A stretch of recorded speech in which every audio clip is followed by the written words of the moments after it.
اسی طرح اسلام اخلاق حسنہ کی تعلیم دیتا ہے۔ انسانی شخصیت کی نشوونما میں سب سے بڑا کردار ادا کرنے والا جو عامل ہے وہ اخلاق ہے، کہ اخلاق ہی فیصلہ کرتا ہے کہ شخصیت کسی کی کیسی ہے۔ میں ظاہری شکل و صورت، رنگ و روپ، لباس، یہ بہترین جو لباس ہیں، حسب و نسب بہترین ہونا، مال و دولت کے بل بوتے پر کوئی انسان اچھا انسان نہیں کہلا سکتا۔ شخصیت کی اصل روح کی پاکیزگی اور اس کا اخلاقی کردار ہے۔ اگر اخلاقی کردار بلند ہے تو وہ بلند شخصیت کا حامل ہے، اگر کمزور ہے تو وہ کمزور شخصیت کا حامل ہے۔ یہ بھی حقیقت ہے کہ قوموں کی انفرادی اور اجتماعی زندگی میں اخلاق کے ذریعے بڑے بڑے کام لیے جا سکتے ہیں، جو قوت و طاقت کے ذریعے نہیں لیے جا سکتے۔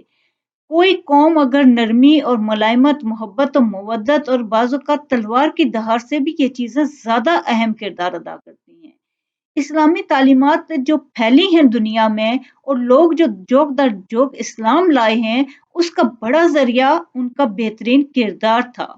کتنے ممالک ایسے ہیں جہاں صرف مسلمان تاجر گئے تھے اور وہ تمام کے تمام ملک مسلمان ہوئے تھے ماضی میں، یہ صرف اور صرف ان کے اعلیٰ اخلاقی کردار کی بدولت ایسا ہوا تھا۔ یہ بھی حقیقت ہے کہ حسن اخلاق کے نتیجے میں تہذیب و تمدن عروج کو پہنچے ہیں۔ اخلاق کو اعلیٰ بنانے میں اگر ہم دیکھیں کہ ہمارے نبی صلی اللہ علیہ وسلم نے جو احادیث بیان کی ہیں، ان کی روشنی میں دیکھا جائے تو کہ اعلیٰ اخلاق کیا ہے۔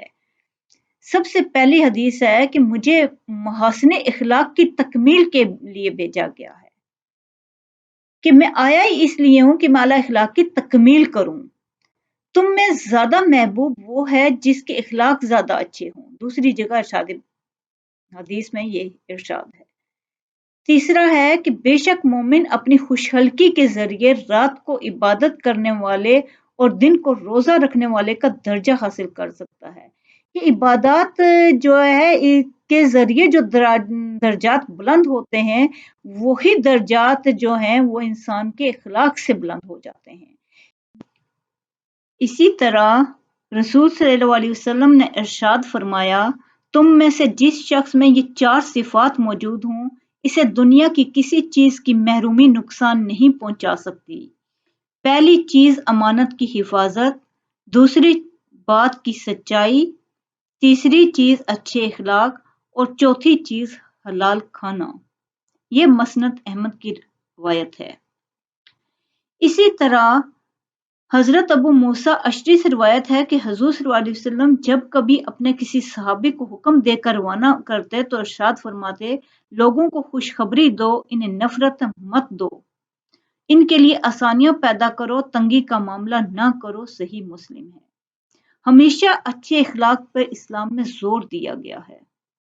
اسی طرح اعمال صالحہ تعمیر شخصیت میں اہم کردار ادا کرتے ہیں اور اسلام نے اعمال صالحہ پر بہت زور دیا ہے۔ تعمیر شخصیت کے لیے اول چیز تو ایمان ہی ہے، کیونکہ ایمان ہے تو آگے انسان اعمال صالحہ بھی کرے گا، کیونکہ ایمان کے ذریعے ہی انسان اپنا محاسبہ کرے گا، اسے روز آخرت اور احتساب کا ڈر ہوگا، اسے پتہ ہے کہ آخرت کوئی چیز ہے تو انسان اپنے اعمال صالحہ پہ توجہ دے گا۔ ایمان تو پہلی چیز ہے جو شخصیت کے لیے جڑ کی حیثیت رکھتی ہے۔ اگر ایک انسان میں ایمان نہیں ہے تو اعمال صالحہ کی تو جڑ نہیں ہے تو درخت کہاں سے آئے گا؟ تو اعمال صالحہ درخت کی حیثیت اگر رکھتا ہے تو ایمان جڑ کی حیثیت رکھتا ہے۔ یہ دونوں آپس میں لازم و ملزوم ہیں۔ اس طرح اعمال صالحہ کے بغیر ایمان ادھورا رہ جاتا ہے۔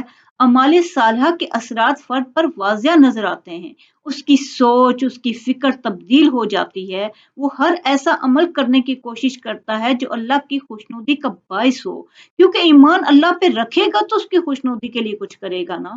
اس لیے وہ انسانوں کو تکلیف نہیں دیتا بلکہ ان کے راحت و آرام کا خیال رکھتا ہے۔ اسے پتہ ہے کہ میرے جو اعمال صالحہ ہیں یہ مجھے ہی فائدہ دیں گے ایک دن۔ اسی طرح اسلام حقوق انسانی کے خیال رکھنے پر بڑا زور دیتا ہے۔ حقوق انسانی کا خیال اگر رکھا جائے کسی بھی معاشرے میں تو وہ معاشرہ جنت بن جاتا ہے۔ کوئی فرد اکیلا زندگی نہیں گزار سکتا بلکہ انسانوں کے ساتھ رہ کر وہ اپنی زندگی گزارتا ہے۔ اس لیے دوسرے انسانوں کے حقوق کا خیال رکھنا اسلام نے ضروری قرار دیا ہے۔ اسلام نے صرف والدین، خاندان اور چند افراد کے حقوق کا ذکر نہیں کیا بلکہ تمام انسانوں کے حقوق کا درجہ بدرجہ ذکر کیا ہے، بیان کیا ہے، حتیٰ کہ تھوڑی دیر کے لیے رفاقت کرنے والے ہمسفر کے حقوق کی بھی ادائیگی کا حکم دیا گیا ہے۔ احادیث میں جا بجا حکم ملتا ہے، اپنے ہمسفر ہمسائیگی کے اس میں ہمسفر بھی آ جاتے ہیں کہ جو ایک ساتھ سفر کرتے ہیں ان کا بھی حقوق کی ادائیگی کا اسلام میں بہت خیال رکھا گیا ہے۔ تو ایسا مہربان مذہب کس طرح تشدد، عدم رواداری اور اذیت پسندی کا درس دے سکتا ہے؟ ایسا مذہب تو صرف اور صرف امن کا درس دیتا ہے، جس کی بنیاد ہی امن و سلامتی پر ہے، جو انسانی حقوق کا صحیح معنوں میں علمبردار ہے۔ جب ہم پڑوسیوں کی بات کرتے ہیں تو اسلام بہت زیادہ پڑوسیوں کے حقوق کی تاکید کرتا ہے۔ اتنی اور پڑوسیوں کے حقوق کے ادا کرنے سے ہی انسان کی شخصیت بہترین شخصیت سانچے میں ڈھلتی ہے۔ قرآن و حدیث میں پڑوسیوں سے حسن سلوک کے بارے میں بہت تاکید کی گئی ہے۔ ارشاد باری تعالیٰ ہے اور اللہ کی عبادت کرو، اس کے ساتھ کسی کو شریک نہ کرو، والدین کے ساتھ اچھا سلوک کرو، قریبی رشتہ داروں، یتیموں، مسکینوں، قریبی ساتھی، پڑوسی رشتہ دار سے اچھا سلوک کرو، مسافر اور غلام سے بھی اچھا سلوک کرو۔ بے شک اللہ تعالیٰ تکبر کرنے والے شیخی خورے کو پسند نہیں کرتا۔ سورہ نساء۔ کہ انسان اللہ تعالیٰ تو حکم دے رہے ہیں غلاموں سے بھی حسن سلوک کا، مسافروں سے حسن سلوک کا، یہ اسلام تعلیم دے رہا ہے۔ اسی طرح فرمان رسول ہے، اللہ کی قسم وہ مومن نہیں، وہ مومن نہیں ہے، وہ مومن نہیں ہے۔ پوچھا گیا، اے اللہ کے رسول کون مومن نہیں ہے؟ فرمایا، جس کے شر سے اس کے پڑوسی محفوظ نہ ہوں۔ کہ ایک پڑوسی اگر پڑوسی کے شر سے محفوظ نہیں ہے تو وہ مومن نہیں ہے۔ اسلام اس قدر تعلیم دیتا ہے رواداری کی، کے حقوق کی ادائیگی کی، کہ انسان کی شخصیت کی تکمیل انہی چیزوں سے ہوتی ہے کہ وہ دوسروں کے حقوق ادا کرتا رہے۔ اسی طرح اسلام اعتدال و رواداری کا درس دیتا ہے۔ تعمیر شخصیت میں اعتدال کو بہت اہمیت حاصل ہے۔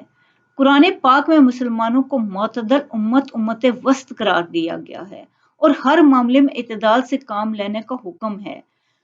حضور صلی اللہ علیہ وسلم نے عبداللہ بن عمرو بن العاص کو زیادہ عبادت سے منع کرتے ہوئے فرمایا، تیرے نفس کا بھی تجھ پر حق ہے۔ یہ سنہری الفاظ اس بات کی دلیل ہیں کہ عبادت میں بھی اعتدال رکھنا ضروری ہے۔ اسی طرح اسلام رواداری کا دین ہے۔ حضور صلی اللہ علیہ وسلم نے نجران کے عیسائیوں کے وفد کی خوب خاطر تواضع کی تھی اور مسجد نبوی میں ایک خیمے میں ٹھہرایا تھا۔ اسی طرح آپ صلی اللہ علیہ وسلم نے اپنے امتیوں کو اعتدال اور رواداری کا بہترین درس دیا ہے۔ اسلام نے انسانوں سے نفرت نہیں سکھائی بلکہ ان سے محبت کرنے کے لیے بہترین طریقہ سکھایا ہے۔ بہترین شخصیت کے لیے یہ ضروری ہے۔ اسلام نے انسانی شخصیت کی تربیت کا بہترین انتظام کیا ہے۔ ایسے اقدامات تجویز کیے ہیں جن کی روشنی میں ایک بہترین مسلمان وجود میں آتا ہے جو دوسروں کے لیے ایک روشن مثال بن سکتا ہے، با کردار اور معتدل مزاج کا حامل ہوتا ہے، اور یہی اسلام کا مطلوب ہے کہ انسان بہترین اور با کردار ہو۔ انسان کی شخصیت بہترین سانچے میں ڈلے، یہی اسلام چاہتا ہے، اور اسلام کی ساری تعلیمات ہی وہی ہیں جو انسانی شخصیت کو بہترین سانچے میں ڈالنے کے لیے اہم کردار ادا کرنے والی ہیں۔